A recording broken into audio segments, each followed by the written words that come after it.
Welcome everyone. This is Songs from the Stacks with Rocky Stiers. Hey, that's me. Woo! Silversmith by day and songwriter by night. A Nederland local of 44 years. So we're grateful to have you here. Thanks for having me. Well, thank you for coming. I say that to all the cannibals. The weather is a little bit nicer this time. Not a huge snowstorm. Trying to cancel you this time. So that's all right. I've been canceled before. So yeah, why don't you tell us a little bit about yourself, Rocky? All right. Well, like I say, metal and music is pretty much explains an awful lot of me. So yeah, silversmith for about 45 years, and which is a fairly singular activity. You're pretty much in the shop alone all day long, and so that a lot of it's working with hands. It leaves the brain free, or what little I have. And as an interesting scenario is my buffer polisher hums in the key of E. So you spend a lot of time there. A lot of my songs are in the key of E. Makes sense. But yeah, so fascinated with music since I was a small child, and really made a decision at some point: do I want to do music or metal? And I figured people pay for metal better than music. So, and now I try to balance them a little more evenly. Great. Well, how about you give us a song to get us started? All right, I can do that. I can do that a lot. So the catalog of my songs is now reached about 81. So that's a lot of shop time. And all right, let's see. I think we'll just we'll rock you out first and then bring you down later. Sounds good.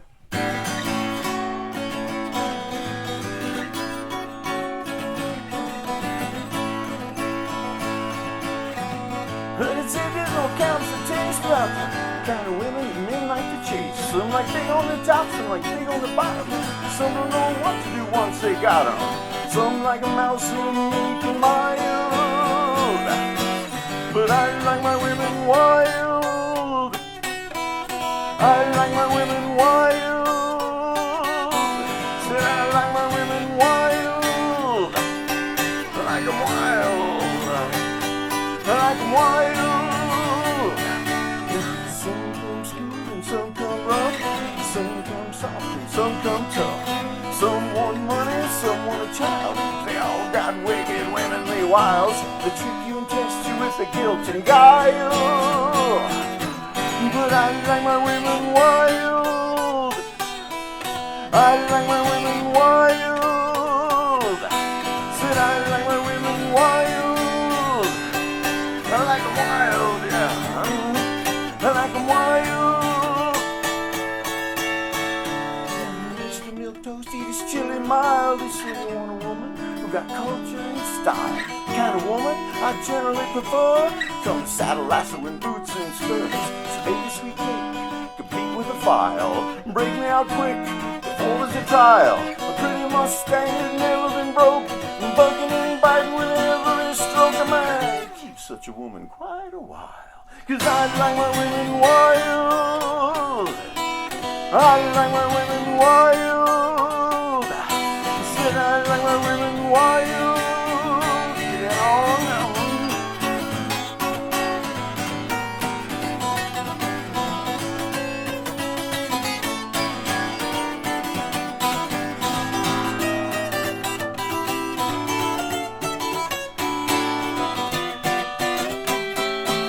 Said I like my women wild.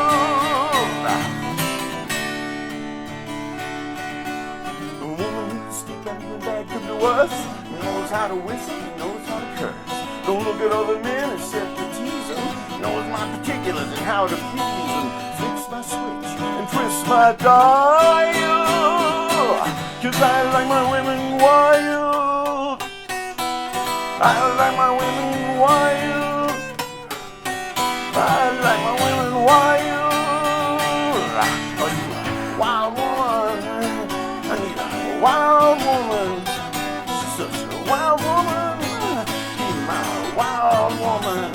She's a wild woman. Such a wild woman. Because I like my women wild.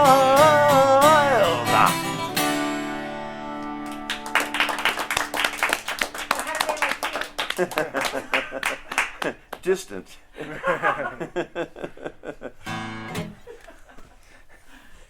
Well, That was like a question from a wild one. that was definitely a rock metal song for sure. Okay. I would say so. So speaking of metal, how did you first get into working with metal, and what inspired you?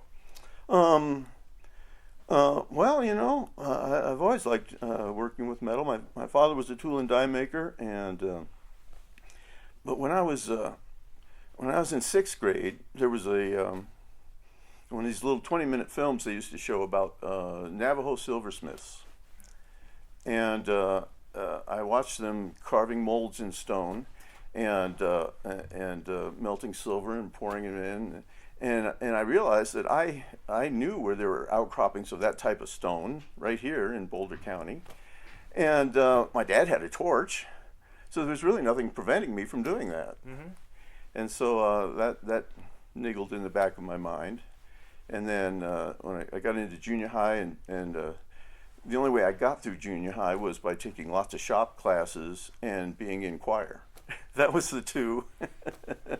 So music and metal right from the beginning, and of course then in elementary and junior high school, whenever I'd skip class, I would go to the library. Nice. That's where it plays in. Which was not so much in high school, but you know before that, yes, and reading was a very good way to learn, because I didn't really learn well in the regular ways, and so the self-education I thought was the way to go on that. And my teachers tended to agree and say, yeah, just we'll leave him there. Well, speaking of the library, I hear you have an interesting story about our iron gates that we have here at the library. That's very true. Yeah. In addition to silversmithing, I also do some blacksmithing. That came down in the family. My father was a farrier back on the farm when he was a kid, and the anvil I use now was actually the one that my grandfather bought for my father when he was 14 years old, so he could shoe all the draft horses on the farm. And the gates here, of course, were made by a metalsmith blacksmith named Emmett Hoyle, who was a student when I was teaching antiquarian woodworking at New Vista High School down in Boulder. And the first thing I learned about antiquarian woodworking is you better be a pretty good blacksmith, because you can't buy those tools in the hardware store. Mm-hmm. You got to make them. And but while he was there, we talked a lot about smithing and stuff, and I showed him some of my blacksmithing work. And when he did graduate, he went to London for 2 years and went to blacksmithing school there. And when he came back, opened a forge here and did those gates that are right there. And so that's I like to think, you know, I didn't dissuade him from doing that anyway. Sure. I don't know if that was a good thing or not, but. Although I think if I see him, I'm going to tell him he should turn him around. Mm-hmm. I think it'd be better the other. He won't appreciate that.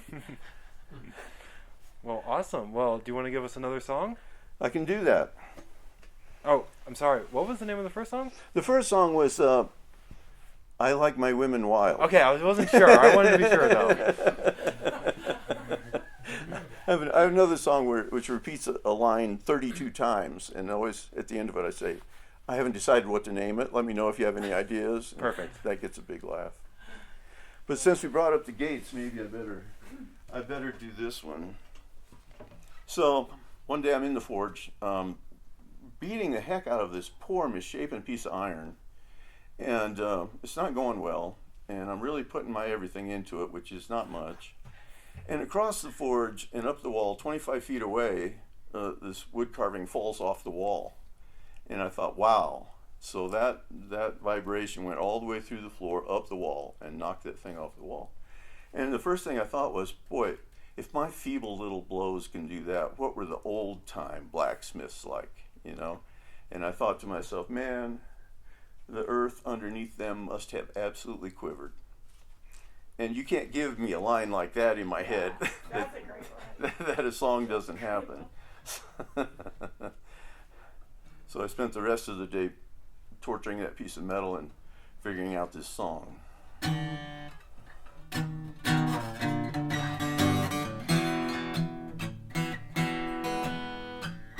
The earth it trembles beneath his feet. He's home in the fume and the fire and heat. His hammer falls and the anvil sings. He take iron and coal, he make precious things. Plowshares for peasants and swords for kings. He's Vulcan's son. He's Vulcan's son. He's Vulcan's son. He's Vulcan's son. His eyes they stare straight into the fire. He can see the truth, he can spot the liar. He can tell the good horse flesh from the nag. He can separate steel from the cinder and slag. Got iron in his words, no boast or brag. It's Vulcan's son. It's Vulcan's son. It's Vulcan's son. It's Vulcan's son.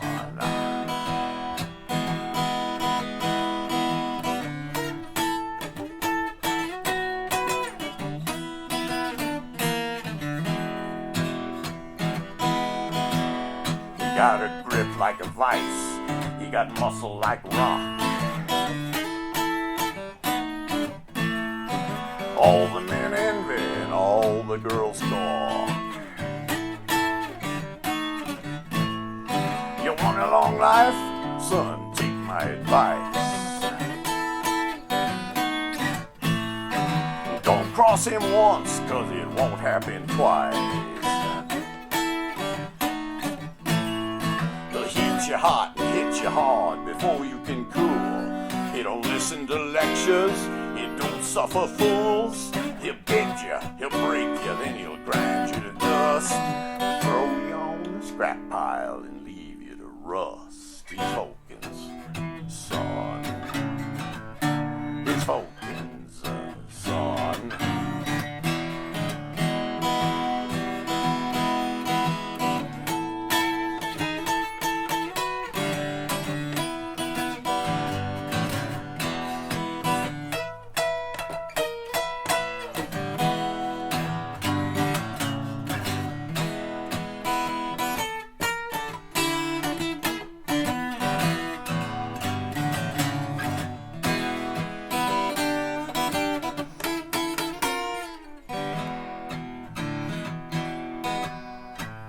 The fire roars, the sweat pours, the slack tub steams. As he forges the tools that build men's dreams. Be sure he'll finish what he begins. On the forge's fire, he sacrifices sins. The spirit's all white hot and gleaming within. Vulcan's son. Vulcan's son. Vulcan's son. He's Vulcan's son. Never laid down his hammer, that much you can tell. Till the anvil rings out his own death knell. Then he walks straight to heaven through the pearly gates. He won't have to wonder or worry or wait. St. Peter says, enter, child, and rest ye well, for they are blessed in heaven who have labored in hell. His Vulcan's son. His Vulcan's son. His Vulcan's son. His Vulcan's son. By the hammer in the hand, his Vulcan's son. By the hammer in the hand, his Vulcan's son. By the hammer in the hand.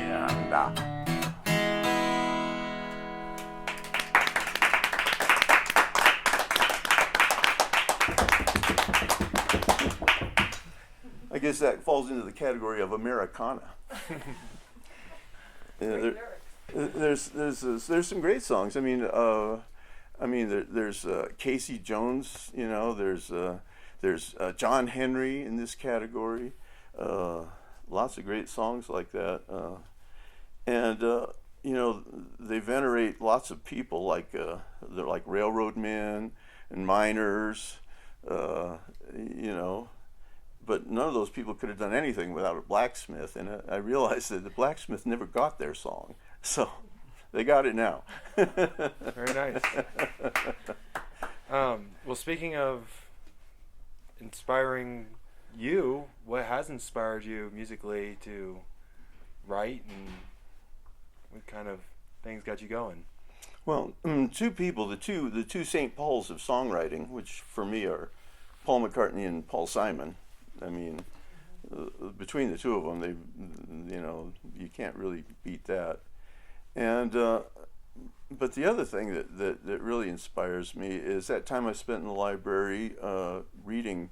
Well, you gotta know your Shakespeare. You know, you gotta know your classics. If you're gonna call yourself a songwriter, you got to know all these things that are in the collective subconscious of the public and draw on those, and so I think it's really important to know that stuff. And your Bible, you got to know your Bible, because you know that's a book it's very, very well read, turns out. And so I started reading to my kids, well, in utero, actually. But all my wife and both my daughters are published writers. I don't dare open my beak anywhere because, you know, they'll go, that grammar, Dad, grammar, that's not. And I say, poetic license, I have a license to use double negatives and to venerate them if I can. So yeah, for anybody starting out songwriting, the first thing I'd say is, well, you gotta find all these touchstones, and this is where you find them. Absolutely. Well, I would say being a Nederland resident for 44 years makes you a native now. What brought you to Nederland and kept you here? Well, you know, when my parents first moved in here, we were out on a little place called Gapter Road. It was 1956, and that was out east, you know. Mm-hmm.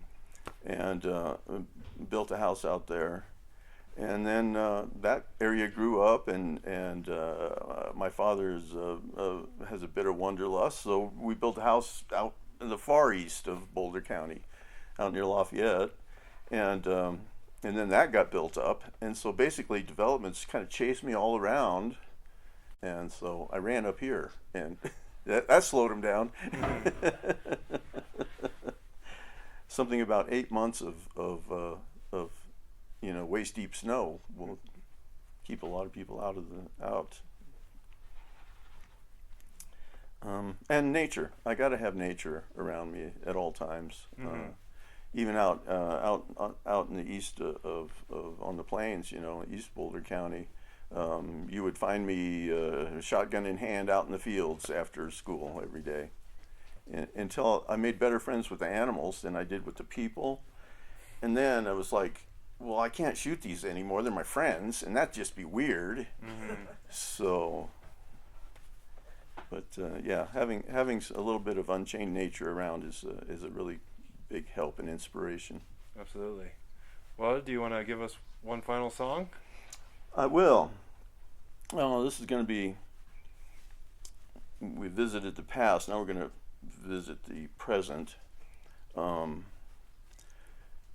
Normally I don't write in any kind of political stuff because it's just, I consider it dated. It's irrelevant, and I like universal themes, but I think this covers some universal themes. Along with hopefully most of the rest of the world. I watched on February 24th, Ukraine's torment began, and it goes on to now. And after about a week, I had to do something, and what I do in those situations is I write a song. So this is going to go out to our suffering brothers and sisters in Ukraine.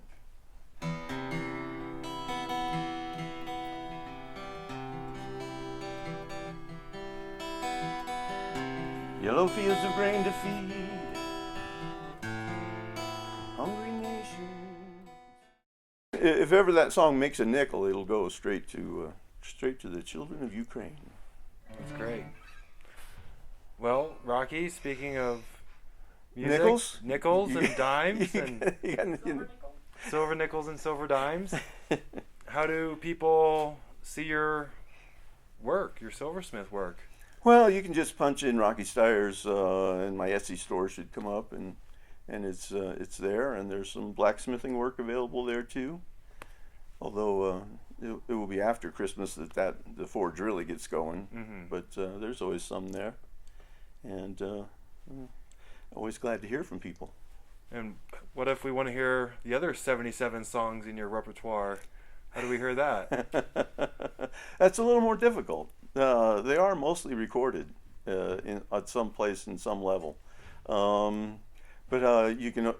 There might be something listed on the Etsy store. I'm not really sure. But you can go on the Etsy site and email me, and we'll talk. We'll have a convo. Okay. As they say. Great. Well, thank you so much for coming to Songs from the Stacks and giving us an amazing performance. Oh, thanks. I appreciate that. So, And I appreciate you having me here and the hard work that went into doing it. And if you don't shut me down, I'll do this all night. You know that. Well, I won't shut you down, but the library might. Oh, they have hours? Yeah. oh man. So, All right. Well, thank you. thank you so much.